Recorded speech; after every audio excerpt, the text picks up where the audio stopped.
اعوذ باللہ السمیع العلیم العظیم الحفیظ بوجہ الکریم وسلطانہ القدیم من الرجس الخبیث المخبث الشیطان اللعین الرجیم وقبیلہ ونفخہ ونفثہ وہمزہ بسم اللہ الرحمن الرحیم۔ تمام نبیوں کا سردار حضرت محمد صلی اللہ علیہ وآلہ وسلم اور تمام مذاہب کے سردار دین اسلام کے پیروکاروں، سلام علیکم۔ آج کی گفتگو جو ہے وہ حضرت سری سختی رحمۃ اللہ علیہ، آپ سلسلہ قادریہ، برکاتیہ، رضویہ، نوریہ کے 10ویں پیشوا ہیں۔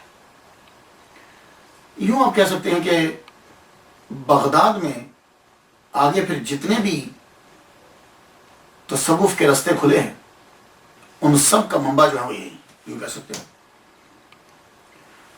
ان کا اصل نام جو ہے سری سختی رحمۃ اللہ علیہ کا اصل نام جو ہے وہ سر الدین ہے، ابو الحسن سر الدین، اور مشہور ہوئے سری سختی کے نام سے۔ ان کی تعلیمات پر اور آگے گفتگو کرنے سے پہلے میں نام پہ تھوڑا سا کر لوں، کیونکہ اصل میں ہوتا ہے یہ کہ اردو میں نام لکھا ہوتا ہے اور اس کے اوپر زیر زبر پیش جو ہے ضمہ کسرہ نہیں ہوتا، تو جو بیچارہ عام پڑھنے والا ہے وہ پریشان ہو جاتا ہے، کیونکہ بڑی ریسرچ کرنا پڑتی ہے تب جا کے پروننسیشن جو ہے وہ نکلتا ہے۔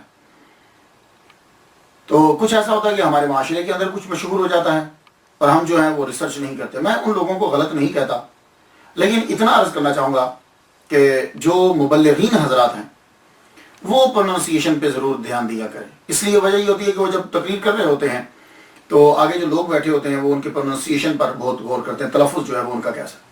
اس لیے آپ نے دیکھا ہوگا کہ امیر دعوت اسلامی اور فیضان مدینہ کی جتنی بکس آتی ہیں، جو وہ دیکھتے ہیں کہ یہ مشکل الفاظ ہیں، انہوں نے اس کے اوپر زیر زبر ضرور لگائی ہوتی ہے، کیوں؟ تاکہ کہ مبلغین جو ہیں جب بولتے ہیں تو بولتے ہوئے ان کو وہ کریکٹ پروننسیشن جو ہے وہ کر پائیں۔ تو اس لیے پہلے میں گفتگو کرنا چاہوں گا کہ یہ لفظ کے میننگ کیا ہیں اور اصل پروننسیشن جو ہے وہ کیا ہے۔ تو دیکھیے کہ اگر ان کا نام سر الدین ہے تو پھر ایک پروننسیشن اور مشہور پروننسیشن جو ہے، تلفظ جو ہے وہ ان کے نام کا سری ہے، سر الدین سری۔ سر کہتے ہیں راز، سر راز کو کہتے ہیں، اسرار، تو سر کہتے ہیں راز کو۔ یہ بھی عربی کا لفظ ہے، یہ مصباح اللغات میرے پاس ہے۔ تو سر بھی جو ہے یہ عربی کا لفظ ہے۔ ایک اور معنی بھی چل سکتا ہے جو میں نے لوگوں سے پروننس کرتے ہوئے دیکھا، ہو سکتا ہے کہ ان سے ویسے نکلا ہو، سری سختی، سری۔ یہ سری پروننسیشن بھی ٹھیک ہے کیونکہ اس کے میننگ ٹھیک ہے، لیکن یہ پھر عربی کا لفظ نہیں ہوگا۔ پھر سری جو ہے سین زبر سا را زری یا ری، سری جو ہے یہ سنسکرت کا لفظ بنے گا۔ یہ ہندی جن کی جو کتاب ان کی وید جس لینگویج میں ہے اس کا یہ ورڈ بنے، اس کا معنی ہوتا ہے سرداری، سری سرداری۔ تو ایک لفظ جو عام بولا جاتا ہے سیری، یہ سیری ٹوٹلی غلط ہے، یہ سیری تو بن سکتا ہی نہیں، کیونکہ سیری کہتے ہیں وہ بکری جو ہوتی ہے نا، جب اس کو ذبح کیا جاتا ہے اس کے اوپر کے حصے کو سری بولتے ہیں، تو وہ تو بن ہی نہیں سکتا۔ تو پھر آپ کے پاس ہوئے سری بول سکتے ہیں آپ اور سری بول سکتے ہیں، لیکن سری اس لیے کہ یہ بغداد میں رہتے ہیں، تو یہ جو لینگویج ہے یہ یہاں انڈیا کی ہے، تو اس لیے سب سے زیادہ قریب جو ہے وہ سری ہی بنے گا۔ ویسے ایک جگہ میں نے پیش بھی دیکھی ہے، ایک جگہ وہ اسر جو ہے نا، سرور، سر، تو یہ مصباح اللغات میں سر جو ہے وہ اسے دیکھ رہا تھا۔ سر کے ویسے کئی معنی جو ہیں وہ یہاں لکھے گئے ہیں، اسرہ تو بھی جو ہے وہ لکھا گیا ہے، لیکن سب سے بہتر جو ہے سر، اسرو، سر جو ہے ہتھیلی یا پیشانی کے خطوط، یہ لکیریں دیکھیں آپ، یہ اسرو، یہ اسے بھی، لیکن بہترین جو ہے وہ سری، سری سقط۔ ایک لفظ جو ہے آگے سقطی جو ہے، یہ سقط یہ بھی عربی زبان کا لفظ ہے، آپ سین زبر سا قاف زبر کا تا کے اوپر جزم، سقط جو ہے یہ کہتے ہیں چھپائے کی موت کو کہتے ہیں، چھپائے کی موت، جب وہ چھپایا مرتا ہے تو ایک دم سے زمین کے اوپر گر جاتا ہے۔ تو اس لیے جو چیزیں عام چیزیں جو بیچتا ہے اس کے لیے یہ لفظ بولا جاتا ہے۔ تو یہ اصل میں آپ کا کاروبار جو تھا، آپ کا کاروبار جو ہے وہ عام چیزوں پر مشتمل تھا، جو عام چیزیں ہوتی ہیں، جیسے آپ یوں کہہ سکتے ہو کہ کباڑیا کہہ لیں، یا آپ یوں کہہ لیں کہ عام استعمال کی چیزیں جو بڑی دکانوں میں نہیں ملتی۔ تو آپ کا طریقہ کار اس لیے آپ سقطی جو ہے وہ مشہور ہو. ابتدائی اب ان کی پیدائش جو ہے وہ کس تاریخ میں ہے تو میں عرض کرنا چاہوں گا اپنے سامعین کو کہ دیکھو جب میں ریسرچ کرتا ہوں پہلی صدی ہجری میں، دوسری میں، تیسری میں دیکھتا ہوں تو فرق جو ہے وہ نظر آتا ہے کہ کچھ کون سے سن کے اندر کون سے سن کے اندر تو 1 2 3 سال کا جو ہے وہ فرق ہو جاتا ہے. پھر اس کو تلاش کیا جاتا ہے، اسے دیکھا جاتا ہے کہ کسی ایک چیز کو لے کر کہ یہ سن صحیح بنے گا، وہ دوسری چیز کو لے کے کیا یہ صحیح بنے گا، اگر وہ نہ ہو تو تیسرے کسی آدمی کو لے کے اس کے سن کو میں دیکھ لیتا ہوں، لیکن پھر بھی جو ہے وہ فرق رہ جاتا ہے. تو اگر آپ کو فرق نظر آئے گا تو اس کا مطلب ہے کہ آپ کی تحقیق کا طریقہ جو ہے وہ کچھ جدا ہے، اور میں نے جس انداز سے تحقیق کی وہ طریقہ جو ہے وہ جدا تھا. لیکن فرق تھوڑا سا ہی پڑتا ہے، سن سے کوئی خاص اتنا فرق نہیں پڑتا. اصل چیز تو ہمارا جو موقف ہے اور یہ سلسلہ جس کے لیے شروع کیا ہے ہم نے وہ یہ ہے کہ ان کی تعلیمات ہم آگے تک پہنچائیں.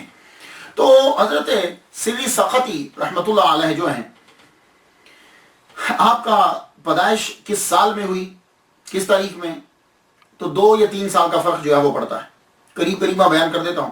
آپ کی پیدائش جو ہے وہ 155 ہجری کی ہے، 155 ہجری کی، اور بعض نے کہا کہ 150 ہجری. بغداد میں آپ پیدا ہوئے. اب یہ 155 میں نے کس طرح اسے ڈھونڈا ہے کہ مجھے معلوم ہوا کہ آپ 98 سال جو ہیں وہ رہے. 253 جو ہے وہ مجھے کنفرم ہو گیا کہ آپ 253 ہجری کو دنیا میں چلے گئے. 253 ہجری کو دنیا سے آپ رخصت ہوئے. طبقات قبرا صفحہ 74 جلد اس کی پہلی، طبقات صوفیہ حلیت العلیہ صفحہ اس کا 116 اور جلد نمبر 10ویں، لسان المیزان اس کا صفحہ 13 اور جلد نمبر جو ہے وہ 3. یہ اتنے جید علماء جو ہیں ان سے مجھے معلوم ہوا کہ 253 ہجری میں آپ کا وصال ہوا. تو 98 ایئرز آپ دنیا میں رہے ہیں حضرت سری سقطی رحمۃ اللہ. تو میں نے پھر حساب لگایا تو پرفیکٹ جو حساب نکلتا ہے وہ 155 ہجری ہی نکلے گا. اس کے علاوہ جن لوگوں نے جو کہا ہے وہ انہوں نے دوسروں سے دیکھ کر بیان کر ڈالا. آپ کے والد گرامی کا نام کیا ہے؟ اب میں بکس پڑھنے لگا. اب ظاہر القاء تو نہیں ہوتا، ہر مولوی جو ہے وہ سٹڈی کرتا ہے، یہ بات یاد رکھیے گا. سب سٹڈی کرتے ہیں، بس وہ ایک انداز ہوتا ہے، اللہ تعالیٰ ایک خاص ماحول دے دیتا ہے. باقی پڑھتے بیچارے سارے کچھ کی ذرا زیادہ سٹڈی ہائی ہوتی ہے. تو اب میں کتابیں جب دیکھنے لگا کہ ان کے والد گرامی کا نام کیا ہے تو مجھے صحیح پڑھانا گیا. ایسے لگتا ہے جیسے کاتب کو بھی یقین نہیں تھا تو کاتب بھی بات کو گول کر گیا. میں نے بڑی کوشش کی کہ ان کے والد گرامی کے نام کو پروناؤنس کروں کہ یہ فا ہے کہ غین ہے، لیکن اللہ بھلا کرے. اب یہ ہوتا ہے کہ اس چیز کو تلاش کرنے کے لیے پھر آگے بڑھنا پڑتا. میں نے یہ کتاب پڑھی، وہ شیخ مولوی احمد چشتی حیدرآبادی کی ہے، قصر عارفاں. بہت اچھی کتاب لکھی انہوں نے. تو قصر عارفاں جو ہے انہوں نے پھر کیا کیا کہ انہوں نے ان کے والد گرامی کے نام کو ایک ایک لیٹر کر کے لکھا، ایک ایک حرف کر کے لکھا. میم، غین، لام، سین. تو جب انہوں نے جدا کر کے لکھا تو اب مجھے سمجھ آ گئی کہ باقی کتابوں والوں نے جو گول مول کر دی ہے بات، اصل میں وہاں وہ غین ہے، فا نہیں ہے، لیکن ان کو بھی یقین نہیں تھا. تو ان کے والد گرامی کا نام حضرت مغلس رحمۃ اللہ علیہ. تو حضرت سری سقطی رحمۃ اللہ علیہ جو ہیں بہت عظیم خاندان کے ہیں. انہی کے بھانجے ہیں حضرت جنید بغدادی رحمۃ اللہ علیہ. حضرت جنید بغدادی رحمۃ اللہ علیہ ان کی جو والدہ ہیں، حضرت جنید بغدادی رحمۃ اللہ علیہ کی جو والدہ ہیں وہ ان کی سگی بہن ہیں. تو حضرت جنید بغدادی رحمۃ اللہ علیہ مرید بھی ہیں، خلیفہ بھی ہیں، بھانجے بھی لگتے ہیں. اب اس سے اندازہ لگا لیجیے آپ کہ حضرت سری سقطی رحمۃ اللہ علیہ کا کتنا بڑا مرتبہ ہے. تو آپ نے حضرت سری سقطی رحمۃ اللہ علیہ نے بیعت کی جو ہے حضرت معروف کرخی رحمۃ اللہ علیہ کی بیعت کی. اور دوسرے وہ صاحب جن سے سب سے زیادہ فائز لیا ہے آپ نے وہ حضرت حبیب رائی رحمۃ اللہ علیہ. وہ جو کل میں نے جو پچھلی تقریر کے اندر جو واقعہ بیان کیا تھا یتیم کا، وہ ان کے ساتھ بھی ملایا جاتا ہے. لیکن اکثر میں جب سٹڈی کرتا ہوں اولیاء کرام کی سیرت کی تو کرامتیں ایک دوسرے کے اندر بیان کرتے رہتے ہیں، اور جس کا جو بڑا تھا وہ کرامت بیان کرتے ہوئے ادھر داخل کر دی ہو. یہ بھی ہو سکتا ہے کہ سیم کرامت ان سے ہوئی ہو، لیکن ایسا کم ہی اتفاق ہو سکتا ہے. اب سوال یہ ہے کہ یہ تصوف کی جانب کب بڑھے؟ جب یہ کاروبار کرتے تھے، عام چیزوں کو فروخت کرتے تھے، تو پھر تصوف کی طرف کیسے آگے؟ یہ تو بزنس کرتے تھے. تو بس جو آدمی اچھی خصلت کا ہوتا ہے وہ جہاں بھی ہو اللہ پاک اسے چن لیتا ہے، کسی نہ کسی بہانے سے اسے چن لیتا ہے. وہ کسی جگہ بھی ہے اس کو لے آئے گا. جیسے آج کل امریکہ کرتا ہے، پوری دنیا کے اندر کہیں بھی کوئی خوبی کا آدمی ہے تو وہ آپ کے ملک میں ہے، کسی ملک میں ہے، مقابلے کروائے جاتے ہیں اور وہاں سے وہ چک کے لے آتا ہے. اللہ پاک چن لیتا ہے، بندہ کہیں بھی پڑا ہوا. یہ بغداد کے بازار کے اندر ان کی دکان ہے، لیکن آپ کو میں بتاؤں یہ اپنی دکان کے اندر بیٹھے ہوئے بھی نوافل کو پڑھتے رہتے ہیں. اب ایک جگہ میں پڑھ رہا ہوں کہ یہ 1000 نفل پڑھتے تھے. اب یہ 1000 نفل جو ہے نیٹ کے اوپر، اس کے اوپر بہت گفتگو ہوئی ہے.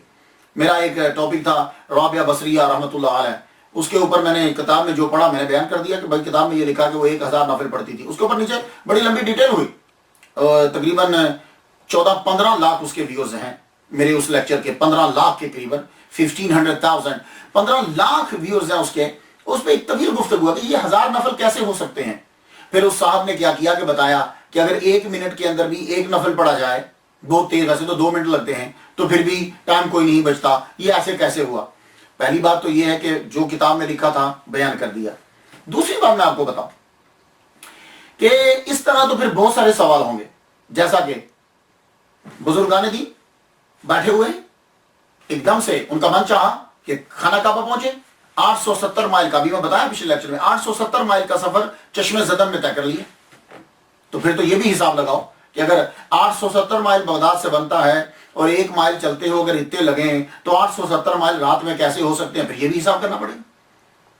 پھر وہ جو کتابوں میں اندر لکھا ہوا ہے کہ بیت المقدس کے اندر ایک صاحب بیٹھے ہوئے تھے، انہوں نے ایک نماز سے دوسری نماز کے بیچ میں پورا قرآن مجید پڑھ دیا، اس پر بھی پھر اعتراض ہوگا.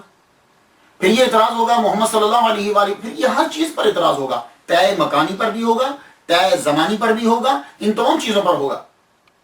اور دوسری بات ہے کہ آدمی حساب لگانے لگ جاتا ہے، جی جناب اگر وہ 1000 رکعت پڑھتے تھے تو پھر وہ ریسٹ روم کب جاتے تھے، کھانا کب کھاتے تھے، کھانا کھانے کا اتنا ٹائم، ریسٹ روم جانے کا اتنا ٹائم، کپڑے بدلنے کا اتنا. اللہ کے بندو، تم لوگ اپنے اوپر قیاس کر رہے ہو ان کو.